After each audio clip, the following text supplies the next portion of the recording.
Bonjour à tous et bienvenue dans cette nouvelle Vendée en direct. Nous sommes aujourd'hui à Compiègne, devant une habitation qui est plutôt sympathique, n'est-ce pas? Nous sommes au château de Compiègne. Pourquoi? Eh bien, nous allons parler aujourd'hui d'un jeu de piste que vous pouvez faire tout au long de l'année. On va vous expliquer ça au cours du numéro. Qui s'appelle Théo et le secret du château. C'est quelque chose qui s'adresse en particulier pour les 7-12 ans. Et donc, pour nous en parler, eh bien, nous recevons Virginie Nolot. Bonjour Virginie. Bonjour Caroline. Vous travaillez donc à l'Office de tourisme du pays Absolument. de Saint-Gilles et vous avez participé, vous êtes même une des principales personnes qui a mis en place ce jeu de piste. Est-ce que vous pourriez nous le présenter un petit peu? Bien sûr, donc effectivement, ça fait partie de tous les jeux de piste qu'on a à l'année. Donc ça, on en a 8 pour cette année. Et chaque année, on en crée un nouveau, donc un ou deux. Celui-ci, c'est Théo et le secret du château. Il s'agit de présenter le château de Compiègne. On est sur la thématique médiévale. Et Théo va participer à un grand concours européen d'archéologie. Alors, il y a très peu de personnes qui veulent participer parce qu'il y a une légende autour de ce château. En effet, toutes les nuits, à l'occasion de toutes les nuits de pleine lune, on entend des bêlements dans le parc qui est situé juste derrière le château. Et c'est vrai que c'est très effrayant. Donc il n'y a que 5 courageux qui vont participer, dont Théo. Et Théo fait des recherches et trouve sous une des tours du château un squelette. Alors le mystère, c'est de savoir à qui appartenait ce squelette. Il trouve un squelette, mais aussi une alliance. Et alors, c'est un jeu de piste au cours desquels on va devoir répondre à des énigmes, c'est ça? C'est quoi? C'est basé sur l'observation où il y a des indices d'ailleurs? Voilà, donc le principe, c'est un jeu de piste avec une carte pour se repérer. On va évoluer sur environ 1 kilomètre. Et puis, on a 8 énigmes à résoudre. Et au fil des énigmes, eh bien, on a des personnages à supprimer. Ah, vous allez garder bien le micro devant parce qu'en plus, on a un petit peu de vent. Oui, voilà. On montrera d'ailleurs, on va vous montrer comment ça se passe sur ce document.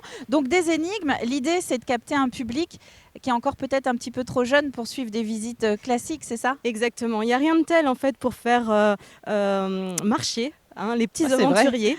Voilà, il y a une excuse à ce moment-là. Ils sont motivés à la fois pour trouver la solution et puis ils s'encouragent entre frères et sœurs ou alors entre amis. Et puis à la fin, c'est vrai qu'il y a une petite récompense aussi qui n'est pas négligeable. Et c'est vrai qu'il faut bien avouer que souvent les parents, on apprend aussi des choses par le biais de ce genre d'énigmes. Vous dites que ce n'est pas le seul endroit ici sur lequel on peut avoir ce genre d'animation. Est-ce qu'on peut parler un petit peu des autres sites sur lesquels on trouve ce genre de jeu de piste? Bien sûr. Alors, on a un jeu de piste qui est à Brême-sur-Mer. On en a qui est sur le thème des chevaliers. On a également un jeu de piste à Bretignolles. Alors pour le coup, c'est beaucoup plus original parce que c'est un jeu de piste qui se fait à vélo. Donc là, on a environ 10 km à vélo. Donc un parcours avec un parcours qui part du centre-ville jusqu'à la Corniche. Et on a également on propose d'autres jeux de piste sur Saint-Gilles-Croix-de-Vie et Saint-Hilaire-de-Riez avec toujours une thématique. Donc dernièrement, en 2020, on a créé Nina et le monstre de Boisvinay.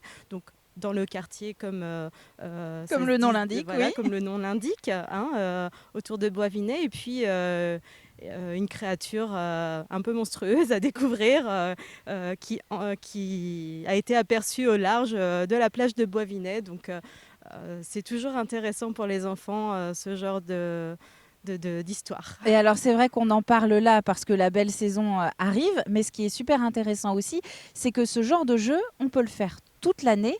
Il suffit d'avoir les fiches en main, c'est ça? Complètement. Donc on peut récupérer le support papier dans un des 4 bureaux d'information touristique, donc à Brême, Saint-Hilaire-de-Riez, Bretignolles-sur-Mer et Saint-Gilles-Croix-de-Vie. C'est 3 € l'unité pour 3 enfants maximum. Donc un jeu de piste, 3 € pour 3 enfants maximum. C'est ça. Ça peut être aussi l'occasion de passer un anniversaire. Voilà, il y en a beaucoup qui l'utilisent ainsi. Et puis il y a beaucoup de classes aussi qui sont intéressées. Les enseignants gagnant parce qu'on a des notions pédagogiques dans le jeu de piste. Le calcul, le sens de l'observation, on a même une règle qui permet de mesurer. Il y a beaucoup de notions mathématiques. Je retiens l'idée de l'anniversaire qui évite de le faire à la maison, vous savez, avec tout ce qu'il y a à manger derrière. C'est vrai qu'on en a déjà parlé du côté de Montaigu-Vendée aussi, où on part effectivement avec une petite besace, où on a les informations, les indices. Qu'est-ce qu'il y a dans votre sac, vous? Je crois que c'est plutôt pour donner une idée des cadeaux finaux notamment. Oui, exactement. Alors, Alors là, je vous ai rapporté quelques exemples. On a par exemple des petites boîtes en bois de Mikado. Alors, on va garder. Alors, ce que je vais faire, c'est que je vais commenter en même temps parce qu'avec le micro un petit peu loin, on ne va pas vous entendre. Donc oui, ce que vous avez dans votre sac, alors, en plus, un super joli sac du pays de Saint-Gilles, avec la sardine, évidemment, difficile de passer à côté. Donc, ce que vous sortez, Virginie, là, donc c'est le genre de cadeau que les enfants vont avoir, c'est ça, quand ils ont remporté le jeu de piste. Donc, une boîte de Mikado. Il y a un outil aussi, vous m'avez montré tout à l'heure. Alors là, c'est un petit puzzle chiffré et un outil particulièrement pratique pour tous les explorateurs en herbe et leurs parents, la petite boussole. Voilà. Donc ça, voilà, c'est le genre de choses. Je remplis mon jeu de piste, je trouve, je vais jusqu'au bout, je trouve le résultat. Je reviens à l'office de tourisme, c'est ça. Et j'ai ce petit cadeau à la fin. Tout à fait. C'est pas forcément la finalité parce qu'ils trouvent encore plus de plaisir à faire le jeu de piste, mais ils sont d'autant plus contents de récupérer aussi le petit cadeau à la fin. C'est compliqué d'attirer le public comme ça en rétro-littoral ?